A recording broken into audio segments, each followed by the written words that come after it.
अच्छा, सवाल ये काफ़ी ज़्यादा आता है और ये that's a very common question, right? देखें, आर्टिकल 90 हो या 89 हो या 88 हो, इसमें भी आर्टिकल्स हैं, राइट? अब 88.1, 89.1, 89.2 और 88.2, सिमिलरली आर्टिकल 90 में भी ऐसा होता है।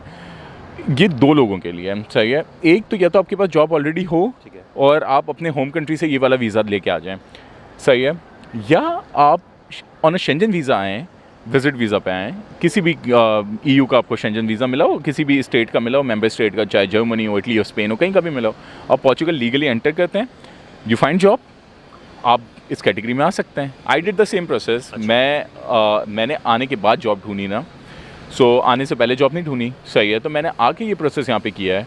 तो सिमिलरली 88 में भी लोग यही करते हैं, 89 में भी यही करते हैं, 90 में भी आप यही प्रोसेस अप्लाई कर सकते हैं कि आप शेंजन विजिट वीज़ा पे आएँ, देन फाइंड जॉब हियर और इस प्रोसेस को कंटिन्यू करते हैं।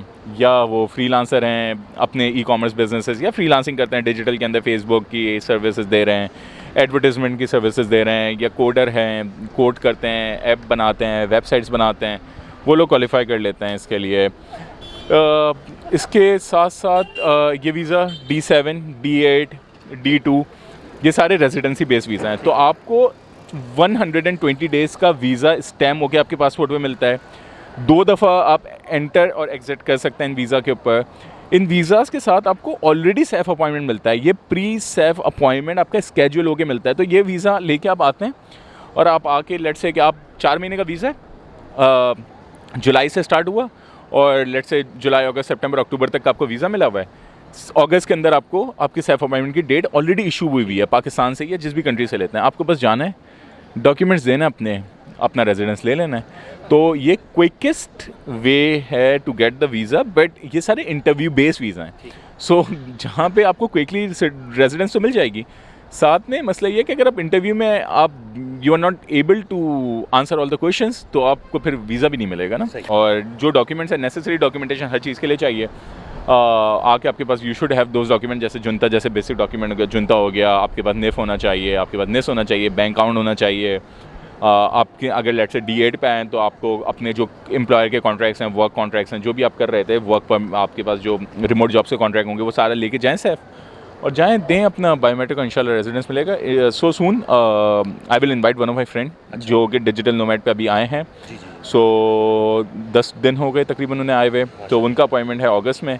So definitely I will invite him on your channel, ताकि वो आगे अपना डिजिटल नोमैड का एक्सपीरियंस आपसे शेयर करें।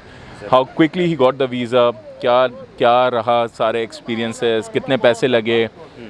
सो टू माई सरप्राइज़, जब लोगों को पता चलेगा कि कितने पैसे लगते हैं इन प्रोसेसेस में, तो लोग सर पकड़ के बैठे होंगे।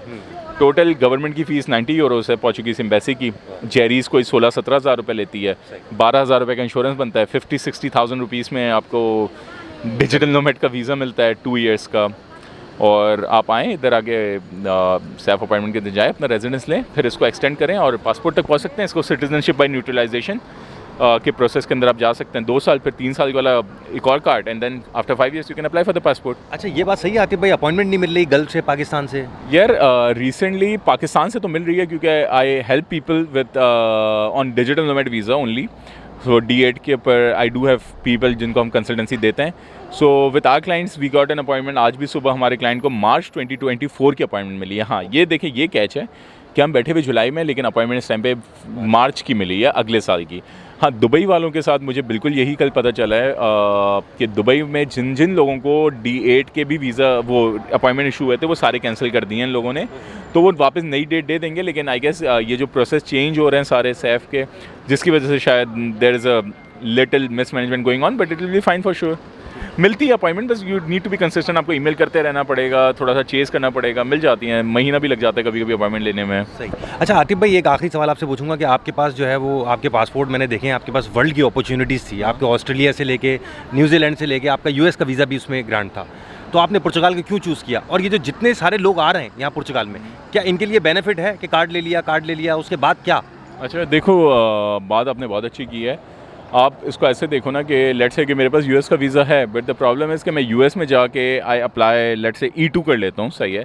E2 में मुझे वहाँ पे बिज़नेस ओपन करने के लिए on the basis of E2, अगर मैं B1 B2 पे जाता हूँ which is a tourist visa, और जाके फिर E2 पे स्विच कर लेता हूँ। सो मुझे तकरीबन $50,000 का बिज़नेस खरीदना पड़ेगा, $50,000 to $60,000, और यही चीज़ मैं पाकिस्तान से करूँगा तो मुझे $120,000 का बिज़नेस खरीदना पड़ेगा। As long as the business is running मैं रह सकता हूँ, सही है। स्विच हो जाता है, E2 भी आखिर जाके तरीक़ेकार हैं, आप E2 को EB2 पे स्विच करें, then you can apply for the green card, लेकिन eventually the process is bit lengthy, सही है। अगर कोई पैसे ऑलरेडी बना रहा है, जिसके पास €3,040 की इनकम है, या पैसिव इनकम सोर्सेस हैं, या उसको यहाँ पे जॉब मिल जाती है, तो बुरा है कि 2 से 3 महीने में, 4 महीने में रेजिडेंस आ जाए, बुरा तो नहीं है। और फिर जो बात की ना, कार्ड आ गया, कार्ड को सबने फर्स्ट बनाया, इट्स अ फर्स्ट वर्ड के यार बस कार्ड। आई डोंट थिंक कि कार्ड आने से आपकी ज़िंदगी में कोई बहुत बड़ा चेंज आता है। हाँ, ओनली चेंज ये आता है कि आप ट्रैवल कर सकते हो। अगर आप 2 साल से फंसे हो, 3 साल से फंसे हो, आप ट्रैवल कर सकते हो, अपॉर्चुनिटीज़ ज़्यादा शायद आपके लिए खुल सकती हैं। अगर आप तालीमी याफ्ता हैं, आपके पास तालीम है, आपको विदाउट कार्ड जॉब्स नहीं मिल रही थी, तो विद कार्ड शायद आपको बड़ी कंपनीज में जॉब भी मिल जाएँ, जैसे कॉल सेंटर्स हो गए। यहाँ पे बहुत सारे कॉल सेंटर हैं, टेली परफॉर्मेंस, साइटल, कॉग्निजेंट, एक्सेंचर, इनमें ये लोग बगैर कार्ड के जॉब नहीं देते, उनकी पॉलिसीज़ हैं, राइट। तो आप इन कंपनीज में जॉब ले सकते हो, शायद ये एक अपॉर्चुनिटी खुल जाती है। लेकिन ज़िंदगी में मतलब आपको you don't feel like a prince after getting a card, मतलब it's just a residence card, nothing else. बस आपकी ट्रैवलिंग वाला एक डोमेन खुल जाएगा, वो आसान हो जाएगा। लाइसेंस आप ले सकते हैं स्विच करके अपना, वो आपको एक आसानी हो जाएगी।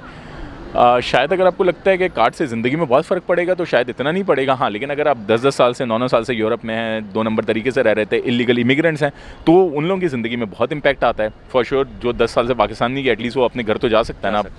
सो लेकिन जो वेल ऑफ फैमिली से आता है, जिसके पास रिसोर्सेज ऑलरेडी थे, रेजिडेंसी से उसकी ज़िंदगी में कोई फ़र्क नहीं पड़ा। हाँ, लेकिन यह है कि 5 साल के बाद एटलीस्ट आप सिटीजनशिप बाय न्यूट्रलाइजेशन का प्रोसेस करके आप PR और फिर पासपोर्ट तक जा सकते हो। पासपोर्ट आज के टाइम पे स्पेशली विद अस पाकिस्तानी, जो पाकिस्तान के करंट सिचुएशंस हैं उसके ऊपर, तो फिर ये पासपोर्ट की बहुत ज़्यादा वैल्यू है कि कम से कम एटलीस्ट आप अपने लिए नहीं, लेकिन अपने बच्चों के लिए या अपनी फ्यूचर में होने वाले बच्चों के लिए, अपनी फैमिली के लिए कुछ बेहतर करके जा रहे हैं। सो आई गेस उसमें उस हिसाब से वैल्यू है। लेकिन कार्ड आने से कार्ड आने से भी यूर सेम ह्यूमन, कोई ज़िंदगी में आपकी कोई फ़र्क नहीं पड़ा। हाँ, बस अपॉर्चुनिटी शायद थोड़ी ज़्यादा खुल जाती है। यार 8 महीने का मैं मेरा एक्सपीरियंस आप लोगों को शेयर कर देता हूँ।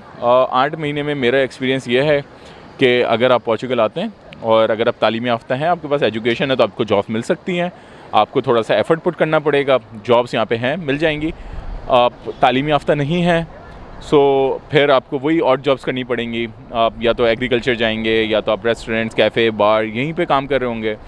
अगर आपके पास कोई यूनिक आइडिया है, तो this place has whole lot of opportunity to enter the space, to do something for yourself and to have a better image, a positive image for sure.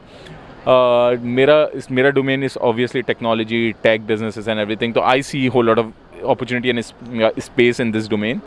So apart from this, ठीक है मेरे दोस्तों, अपना बहुत ख्याल रखें। इंशाल्लाह अगली वीडियो में आपसे मुलाकात होती है। अल्लाह हाफिज़। अल्लाह हाफिज़, थैंक यू।